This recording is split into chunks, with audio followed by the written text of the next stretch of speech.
Final Cerdas Cermat tingkat sekolah dasar sekota Makassar yang dilaksanakan oleh Dinas Pendidikan Kota Makassar bekerja sama dengan Fajar TV berakhir sukses. Babak final yang dihelat di studio utama Fajar TV Rabu 8 Oktober dimenangkan oleh UPTD Manggala yang diwakili oleh SD Atira. Dia sukses menyingkirkan lawannya dari UPTD Mamajang, Talo, dan UPTD Tamalandrea dengan skor 1125. Sementara UPTD Mamajang yang berada di grup A hanya mampu meraih 975 poin.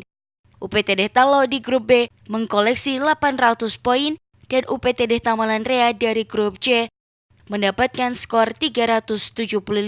Sementara itu babak final Cerdas Cermat tingkat SMP sekota Makassar baru akan dilaksanakan pada Jumat 9 Oktober besok. Final ini akan mempertemukan SMP Islam Al-Azhar dan SMP 33 dan SMP 12 Makassar. Emma Aswia, Misna Razak, Fajar TV.